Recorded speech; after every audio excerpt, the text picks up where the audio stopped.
The sun was hidden behind thick red clouds. The sky above Colony Theta 9 looked more like blood than air. The people had stopped looking up years ago. Hope was something they could no longer afford. They were humans, defeated, broken, and ruled by the Zarkali Empire. It was not always like this. Earth was once powerful. But when the Zarkali came from the stars with their massive warships and impossible weapons, everything changed. In less than a year, most of Earth's colonies were taken. Millions were enslaved. The rest were forced to watch. Today was just another cruel show. In the heart of the city stood the arena. It was built where the old university once stood. Now it was a place of blood, a place where the Zarkali made humans fight for sport, for punishment, for entertainment. Crowds filled the steel seats, thousands of Zarkali soldiers and civilians cheering with excitement. Above them hovered giant screens, each showing the arena from different angles.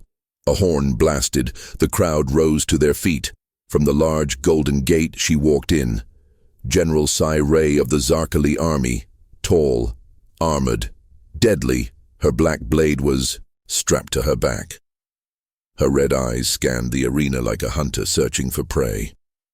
Her reputation was known across the galaxy. She had killed over 300 enemies in personal combat. Many were human, none survived her blade. She didn't smile, she didn't speak, she simply waited. The crowd began chanting her name.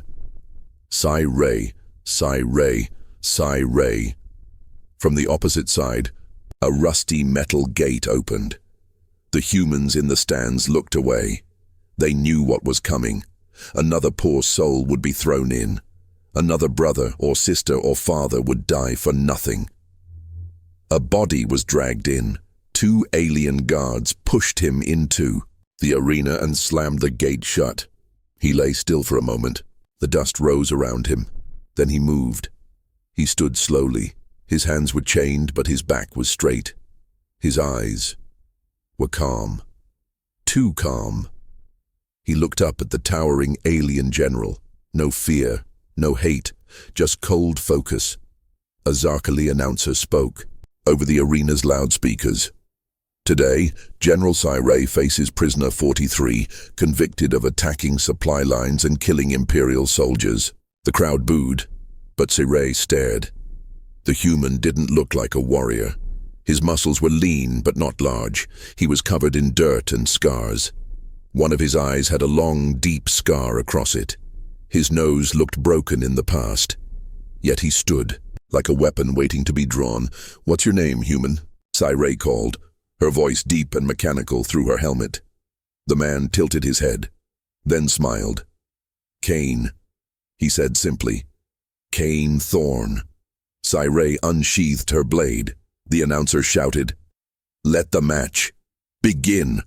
The crowd roared. Kane didn't move. Sci-Fi charged forward like a bullet. Her blade came down in a flash of silver. But Kane stepped to the side. One step, just enough. Her blade hit the ground with a loud clang. Sci-Fi turned quickly and slashed again. Kane ducked, still no attack from him.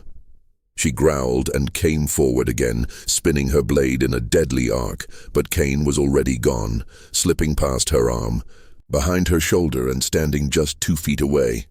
He whispered, "Slow." Sci-Fi turned to strike again, but Kane jumped, kicking her directly in the chest with both feet. She flew backward, landing hard on the sand. The crowd gasped. Sci-Fi rolled and stood quickly, blade ready. Her pride hurt more than her body. "Fight." "Me?" she shouted. Kane looked at his chained hands. "You sure?" he asked. Then, without warning, he snapped the chains like paper. The crowd went silent. He wasn't just a prisoner. Sci-Fi rushed in again, this time with speed that could slice a man in half. Her blade screamed through the air. Kane caught her arm mid-swing, not blocked, caught. Sci-Fi's eyes widened. Kane drove his elbow into her helmet, once, twice, 3 times. The helmet cracked. She stumbled back. Kane followed, 1 punch to the stomach, 1 punch to the ribs, then a swift knee to her jaw. Sci-Fi dropped her blade. Kane picked it up and held it in one hand.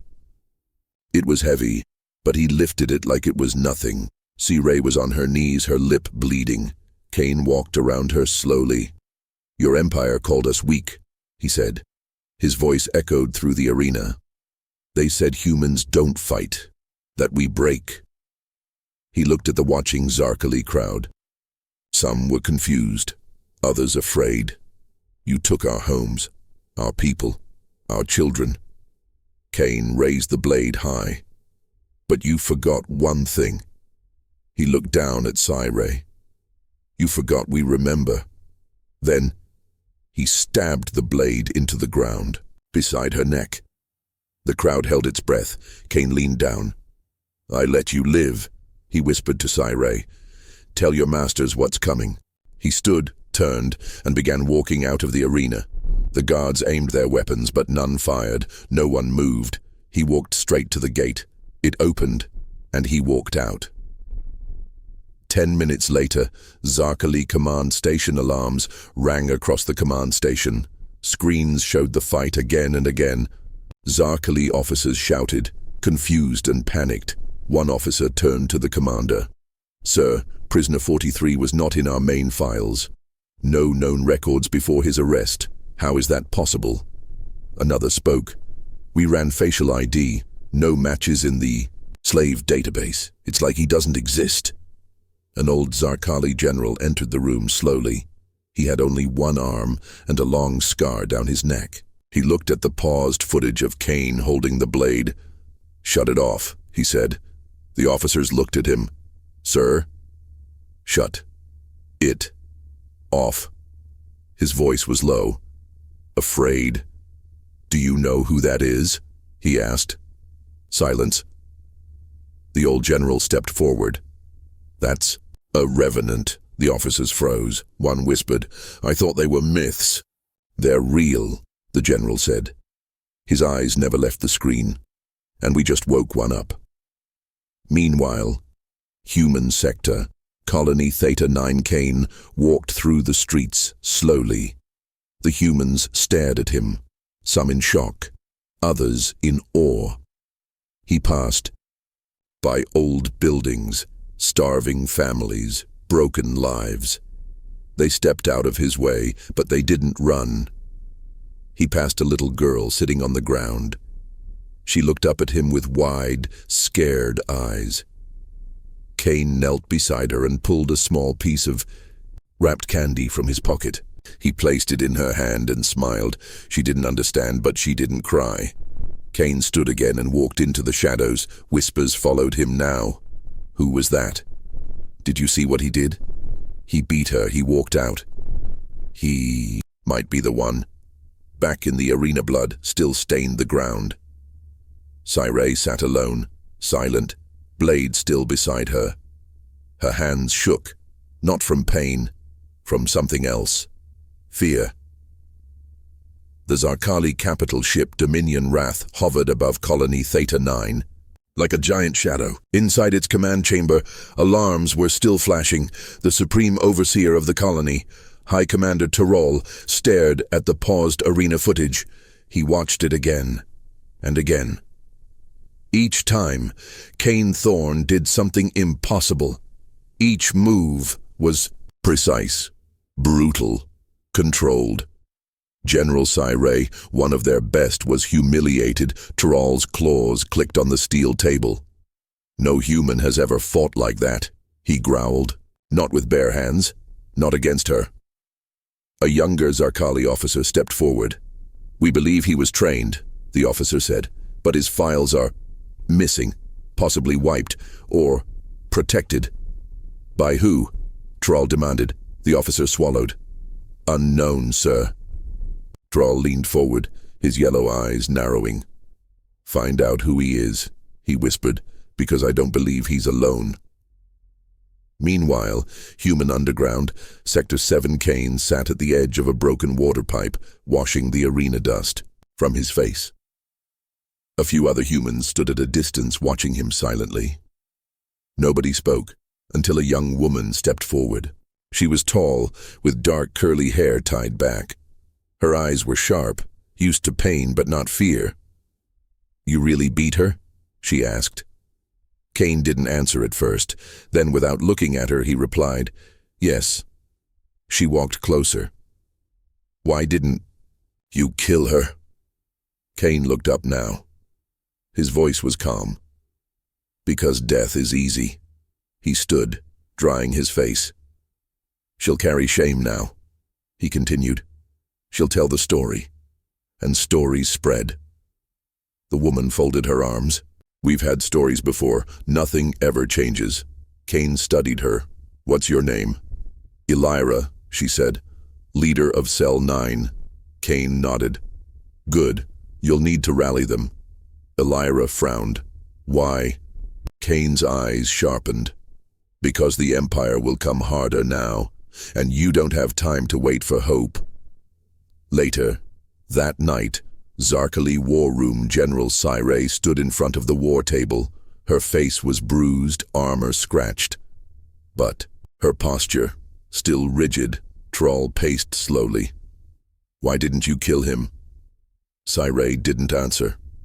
"I asked you a question," Troll snapped. Finally, she spoke. "Because I couldn't." Troll froze. "You couldn't?"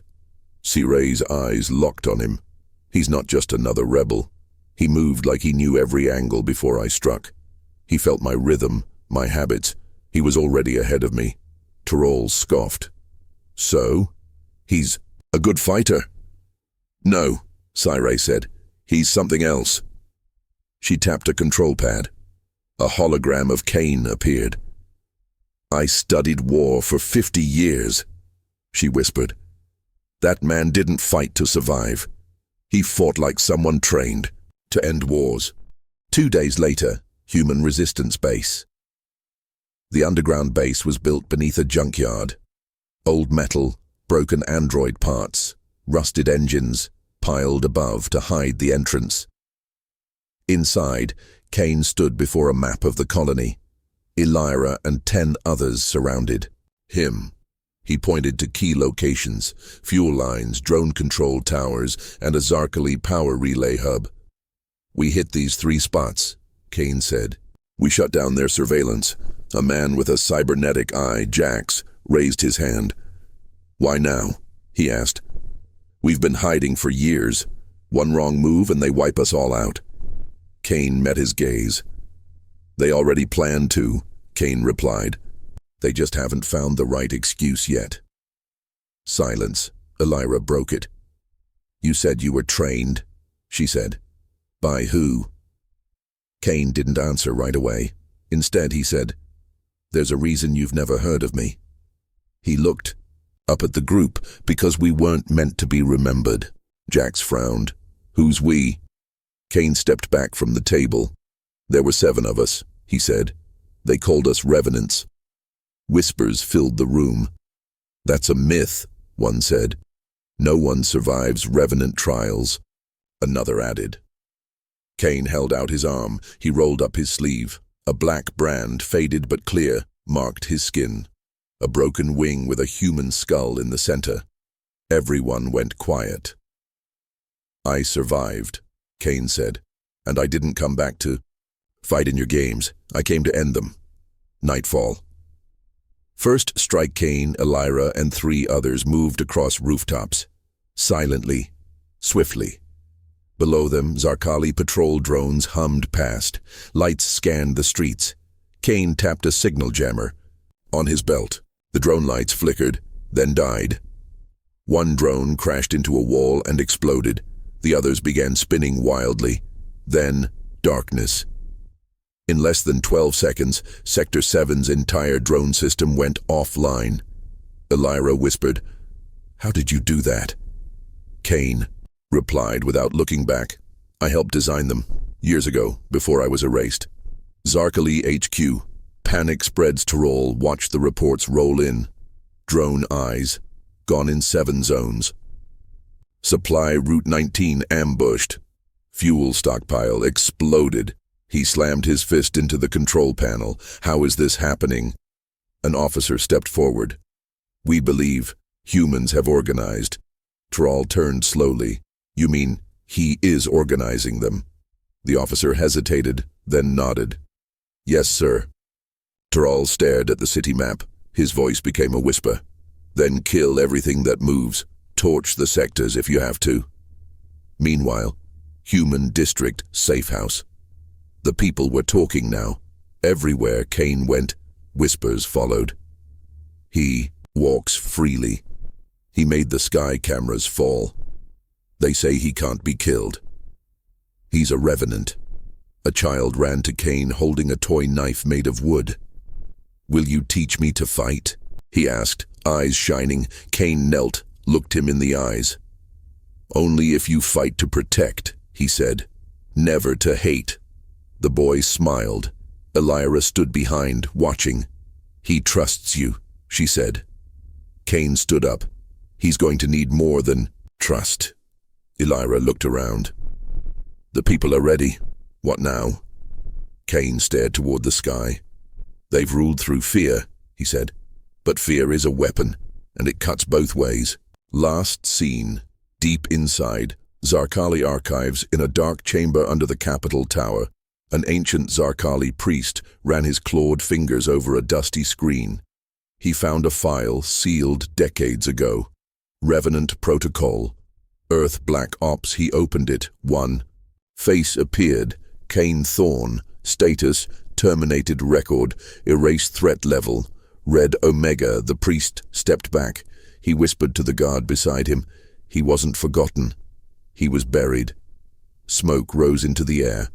The Zarkali fuel tower was still burning from the last strike. Kane stood silently on a rooftop, watching the flames. Behind him, Elira climbed up the ladder. You said you were a ghost, she said, breathing hard. Kane didn't look at her. I was dead to the world, he replied. Now I walk among the living. She stood beside him. You're not just walking, you're leading. Kane stayed quiet for a moment. They'll come for me first, he said finally. They always do. Elira tilted her head. What if we don't let them? Zarkali High Council orbiting warship. Vengeance light. Inside a cold chamber of stone and steel, the Zarkali war priests gathered. Each wore a cloak of red ash. Symbols of ancient battles burned into their skin. Thrall stood before them, head lowered. He walks free, he said. A human with no code, no chains, no fear, the Grand Priest hissed. He is one. You are many. Thrall's jaw twitched. He leads now, and humans follow. The priest opened a hologram, a still image of Kane staring into the camera during the last drone strike. Then you must break what follows him, the priest said, and bury him again. Human resistance safe house, hidden bunker, Sector 9. Kane walked into the room where the others were waiting. Elira, Jax, Old Man Decker, twins Lena and Kyle, and a few fresh-faced recruits. Kane pointed at the map again. Zarkali, backup lines run through Tunnel 4B. If we cut it, their reinforcements will be slowed by hours. Jax scratched his chin. But they'll come after you even harder. Kane nodded. That's the plan. The room went quiet. Lena frowned. You want to bait them? Kane looked at her. They're too confident. They think I'm the threat. He stepped closer to the table. But I'm not the threat, he said. He looked around the room. You are. Sector 4, Operation Black Pulse.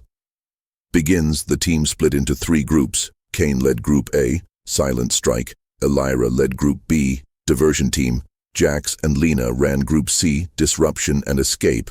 They moved at night, under moonlight and dust. Zarkali. Patrols were heavier now. Drones buzzed like angry bees, scanning every alley, but the humans were quiet. Precise. Traps were set. Explosives buried under crates. EMP bombs stuck to drone towers. Kane knelt near the tunnel power node, attached a small black cube and whispered, "Time to blink." He pressed the button. 10 miles of tunnel blacked out. Back at the Zarkali command, Tower Tyrol slammed his fist again, 5 towers gone. Tunnel 4B offline. Drone site dead again. An officer shouted. We spotted him. Human rebel Kane Thorne in Sector 7. Troll grinned. Lock everything down, he ordered. I want every shadow burned. Every rat corner flushed. He stared at the screen where Kane's blurry form moved like smoke. And bring me his head. Sector 7. Trap. Within a trap, Kane stood alone in the middle of a wide street. Burned-out vehicles lined the road. Old signs swayed in the dusty wind. He waited. He could hear them coming. Zarkali hunter units. Fast, brutal, armored. Kane cracked his knuckles. 3 units appeared. Long spears, electric whips. One aimed a rifle at his head. Rebel. It hissed. You are surrounded. Kane slowly raised his hands. I know. Just then, boom, the street under the Zarkali cracked open. They fell into a trap pit, lined with old mining explosives. 1 squad gone in seconds. The rest hesitated. Kane's eyes gleamed. You never learned about Earth's old tricks, he whispered. More humans appeared from rooftops. Elira, Jax, Lena, all armed. They opened fire. Fight for Sector 7 begins. The humans fought like ghosts, appearing and vanishing. Zarkali soldiers screamed orders, fired plasma bolts, but couldn't. Lock onto them. The rebels used the ruins, the tunnels, smoke bombs. Old tech. Kane moved like a phantom, taking down 1 unit after another. He didn't use a gun, only a blade. A curved one. Black metal. Silent. Clean. Each cut precise. By the end of the night, Sector 7's main Zarkali patrol was wiped out. Humans didn't run anymore. They marched. Zarkali temple ship. Secret meeting. The High Priest watched the battle recordings. Kane Thorne's image replayed. Again and again. This human, he said to the others, is not just a man. Another priest nodded. He fights like the cursed ones, like the dead who rose in the past. The High Priest hissed. Then we must wake the old guard. Others gasped. That would break the treaty. One said. The High Priest turned to him. Treaties are for peace, he said. This is war. Later. That night, human campfire. After the battle, the humans gathered. They lit small fires, shared food, laughed. Sang. Kane sat quietly, watching them.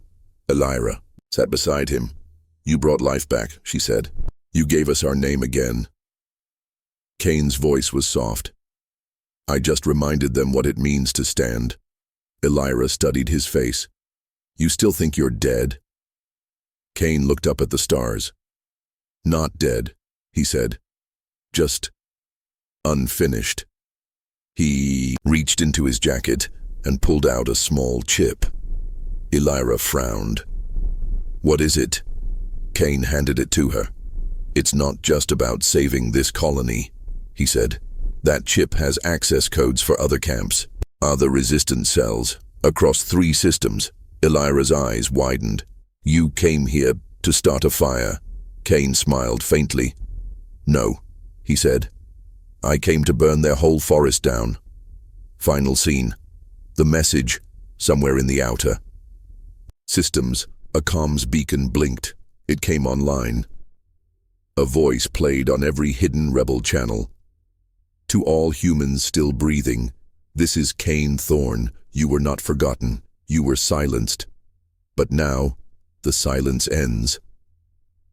The Revenant walks again. Stand with me, fight back, and let them remember, Earth doesn't kneel. The chamber was filled with thick smoke from burning incense. The air was heavy. The Zarkali High Priest stood in front of Commander Taral. You have failed. Taral did not speak. His armor was cracked. His eye was bruised. The High Priest raised a hand. Then we must awaken the Kor Baresh. The room went silent. Even Taral stepped back. The Bone Hunters? They are not soldiers, he said. They are monsters. The High Priest stared at him with fire in his eyes. So is the human. Underground human base, Sector 11 Kane stood before a wall of names etched into old steel plates, names of the dead. Elira joined him, holding a datapad. 3 new camps responded to your message, she said. 1 from Terra Drift 5, 2 from the Martin Belt. Kane nodded. Jax entered, carrying a strange-looking drone head. He dropped it on the table. Zarkali used it to scan our heat traces. We're gonna have to shift again. Kane looked at the head, then at Elira. We've been quiet too long. He picked up his blade. Let's make some noise. Zarkali prison facility. The Bone Hunters. Awakened deep under the scorched lands of Kalterra, 3 cryopods opened. Out stepped monsters. Tall, silent, armored in bones and black spikes. They did not speak. They did not ask questions. They only hunted. Each of them had one command: bring Kane Thorne's skull to the altar, leave the rest to rot. They disappeared into the shadows of the night. Operation Spark Trail. Human raid in Zarkali supply zone. The humans struck fast. A supply drop in Zone 9 was taken in under 6 minutes. No alarms, no casualties. Kane led the charge, slipping through the guards like a shadow. When they left, they didn't just take food, they left messages. On every wall written in Zarkali blood, you took Earth. Now Earth takes back. First contact, Bone Hunters. Strike. 2 days later, the first Bone Hunter appeared. Group B was returning from recon. Lena, Kyle, and 4 others. They heard a sound, like bones snapping. Then, silence. One by one, they vanished. Lena screamed for Kyle. No answer. When reinforcements arrived, only one thing remained: a trail of bones arranged in a circle and Kyle's knife, placed in the center. Kane reacts. Lena sat in the medbay, shivering, her hands covered in dirt and blood. Kane stood beside her. She didn't speak. She only whispered. They didn't even shoot. They just tore through us. Kane's jaw tightened. Jax entered with the report. 3 more attacks. Same symbol. Always silent. Always perfect. Elira cursed under her breath. Zarkali demons. No, Kane said. Not demons. He picked up his sword again. Assassins. Setting the trap, Kane ordered a bold plan. Fake a camp.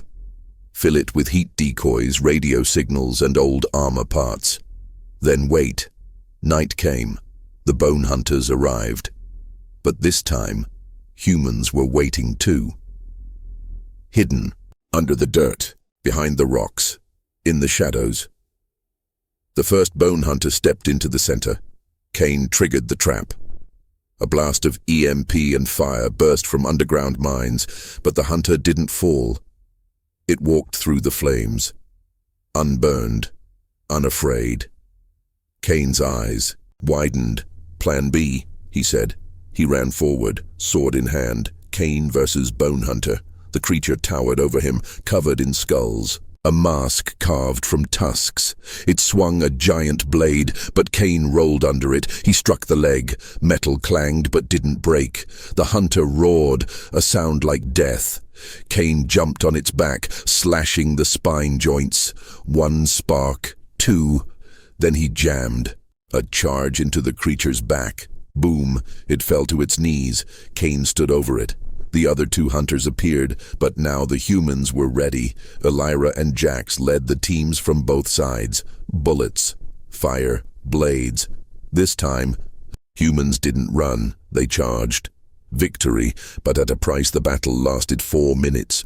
3 hunters came, only bones remained, but 6 humans died. Jax lost an arm. Lena was carried away unconscious. Kane stood in the bloodied dirt, looking at the burning Zarkali armor. He whispered, "You thought we were broken." He crushed one of the hunter masks under his boot. "Now, we rise." Zarkali High Council panic spreads. The priests screamed. The Bone Hunters failed. Thrall looked stunned. He killed all 3. The High Priest hissed, "Then we were wrong. He's not the ghost of Earth." He stared into the hologram of Kane's blood-covered face. "He is the beginning of Earth's vengeance." End scene. A message to all colonies. Across the stars, Kane's face appeared again on every rebel frequency, his voice clear, calm, steady. "They sent their best killers. I sent them back in pieces. They think fear will stop us, but Earth learned to fight in the dark, and now we bring the fire. If you hear this, you are not alone. Join us. Take back what was stolen." The High Priest paced in silence. "Commander." Tyrol stared out the viewport at the scorched planet below. "They were supposed to kneel," the priest hissed. "Instead, they fight like beasts." Tyrol's claws scraped the edge of the console. "They're not beasts," he said coldly. "They're something worse." A young Zarkali messenger entered, trembling. "Sir, we've lost communication with Sector 4 and 5. "What of the reinforcements?" the priest asked. The messenger swallowed. "They were ambushed before landing. Underground human base. Sector 11." Kane studied the broken shackles on the table. They were Zarkali made, unbreakable, supposedly. Yet now they lay in pieces. Beside them, a scarred miner named Roan sat, smiling. "I wore those for 6 years, he said, voice low. "Snapped 'em with my bare hands after your broadcast." Kane nodded, eyes dark. More prisoners were arriving every hour, from burned farms, from collapsed colonies, from hidden bunkers, men, women, children, all carrying scars. All ready to fight. Flashback. The day the chains were forged, 5 years ago. The Zarkali ships arrived without warning. They didn't speak. They didn't offer peace. They dropped from orbit like shadows and took everything. Cities burned. Children vanished. Adults were dragged in chains to the mines, the fields, the breeding labs. Kane remembered the screams. He remembered holding the line as Terra 9 fell. He remembered failing and swearing. Never again. Zarkali, broadcasting tower. Operation Crack the Voice. The humans launched their boldest move yet. Objective, hijack the main Zarkali voice tower on Mount Rhythm. Jax, one arm now cybernetic, led the tech crew. Elira and Kane led the strike. They climbed through frozen tunnels, avoiding drones. 3 squads, 30 fighters.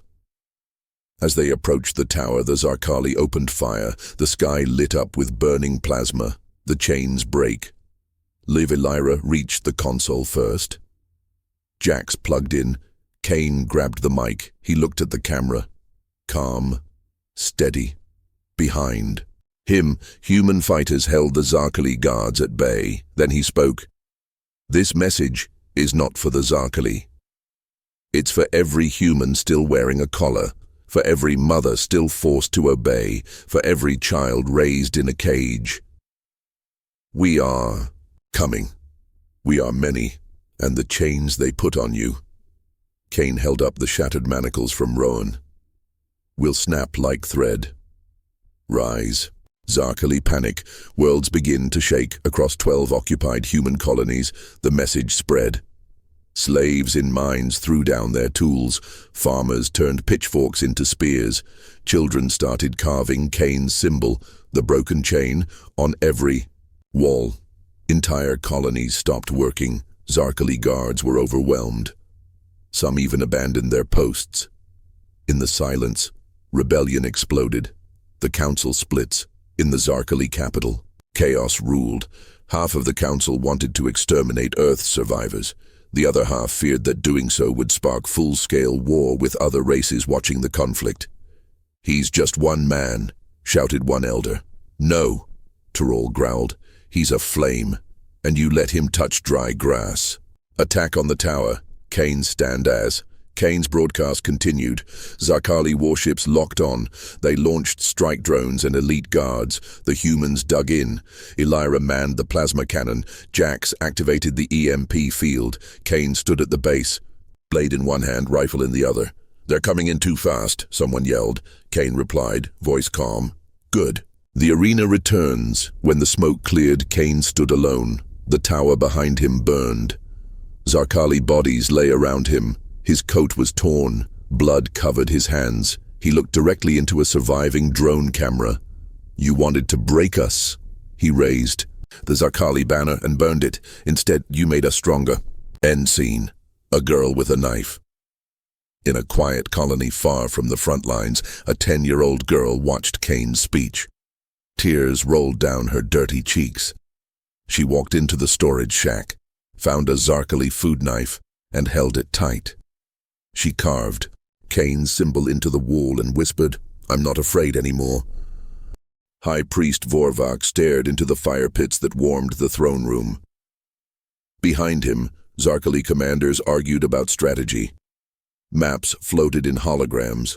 Colonies blinked red, lost. But Vorvak said nothing. He held a small object in his hands, a human child's toy, scorched and cracked. He crushed it slowly, then spoke. "They were supposed to be broken. We buried them. Yet now, they rise like ghosts." The human base, beneath the mountain canes, stood in the old bunker, now filled with survivors turned fighters. Jax worked on the power grid. Elira patched a wounded man. New faces arrived every hour, and in the center an ancient map of Earth's old defense systems lit up. It had been dormant for years.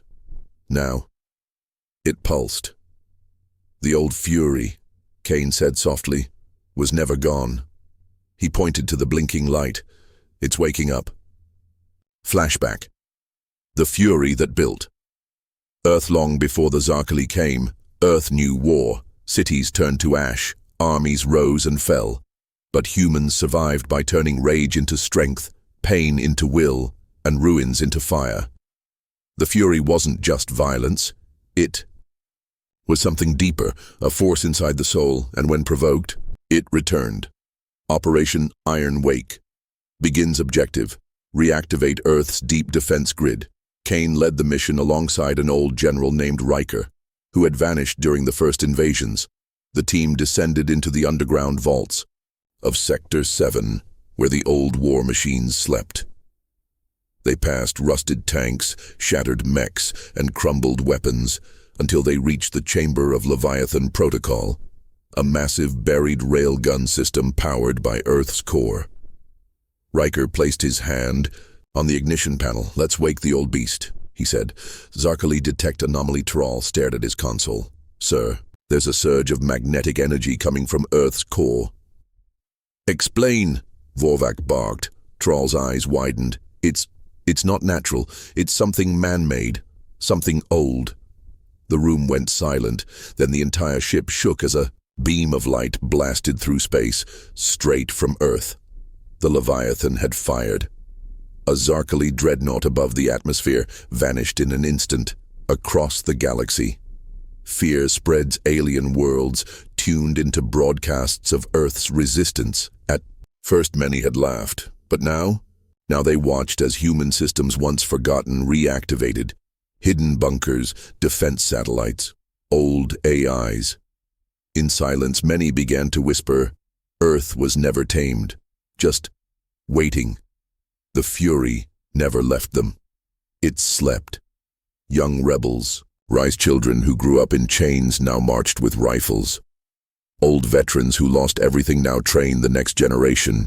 And in the mountains, a girl named Sarah, just 10, led her village in arming themselves. She had Kane's broken chain, symbol drawn on her sleeve. She looked at her people and said, "They think we're weak. Let's show them Earth's heart still beats." Elira's discovery. The silent weapon in an abandoned research lab, Elira uncovered an unfinished prototype, project name, Whisperflame. A weapon so advanced it didn't scream when it killed, it whispered. Silent drones, smart plasma. The tech was experimental, but Kane gave the order, "Finish it, use it. We don't just fight now, we hunt." Kane sends a message. Once again, Kane stood before the camera. His voice was not loud, but every word hit like a hammer. To the galaxy watching, you wanted to see if Earth could bleed. You burned our homes. You killed our children. And now, you will see what we become. We are not fighting for land or pride. We are fighting because this is our last breath. And in that breath, we carry fire. Come find us. End scene. The sky burns from orbit. Zarkali ships rained plasma on Earth. But Earth answered. Leviathan Protocol. Whisper Flame. Armies of survivors. The skies were filled with fire. The oceans roared. The land split. And from that chaos, humanity did not fall back. It rose, and the galaxy trembled, because what they saw was not survival. It was rage, pure, human fury. Zarkali Prime, the heart of the Empire. The skies over Zarkali Prime turned grey, not from storms, but from fear. Every news channel repeated the same word. She's coming. Some thought it was just fear propaganda, but the elite soldiers standing guard at the outer gates of the capital knew better. The air itself felt heavier, because the woman who once bled in the arena was walking toward the throne of their empire, alone. Flashback. The Arena.Blood years ago, she had been brought in chains. The Zarkali laughed at her, a human female, a prisoner. They threw her into the arena to die for their entertainment, but she did not die. She survived. She killed. And when the blood dried, it wasn't hers. The legends began that day of a woman whose blade never missed, whose rage could not be caged. They called her many things, but humans knew her as one name only, Illyra. Now, Illyra's mission begins. Illyra wore no armor, only black cloth, a simple utility belt, and the curved blade she had taken from the arena.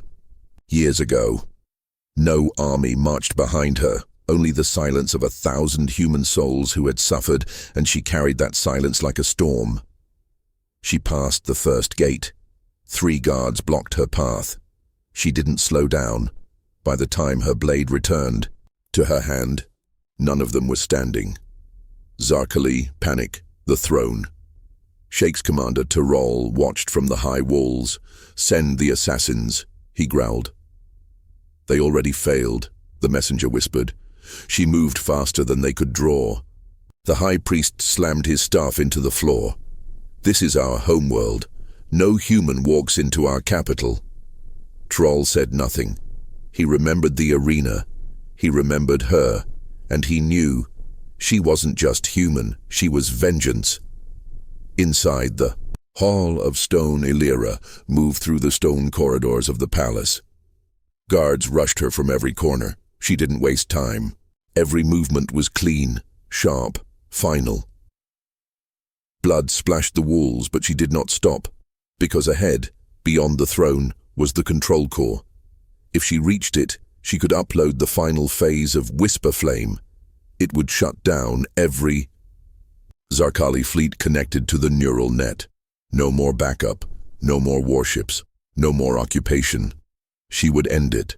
From the heart, the duel, Illyra versus Taralat. The final gate, Tyrol stood waiting. His armor glowed with ceremonial rage. Raised his twin blades and growled, I let you live once. I will not make that mistake again. Illyra tightened her grip on her single curved blade. I've been waiting to finish what I started. They clashed, sparks flew, stone cracked, air burned. Tyrol struck hard, brute force, trained technique. Illyra danced, swift, silent, focused. Their blades met in midair again and again until Illyra fainted, twisted low, and drove her blade into Tyrol's side. He gasped, You can't win. She leaned close, whispered in his ear, I already did. Upload begins. The whisper. Unleashed. Illyra reached the core. Jax's AI voice came through her comm. You're almost there. Plug it in. You'll have 30 seconds. She inserted the drive. Screens flickered. Lights dimmed. Across the galaxy, Zarkali warships started failing. Engines died. Weapons powered down. And humans struck. From every planet, colony and hidden bunker, the signal was clear. Now. The throne room burns. The high priest saw the flames from his balcony. He stumbled back, whispering ancient prayers. Behind him, Elira walked through the shattered gates. Blood on her blade, calm in her eyes. "No," the priest gasped. "You are death." "No," she said quietly.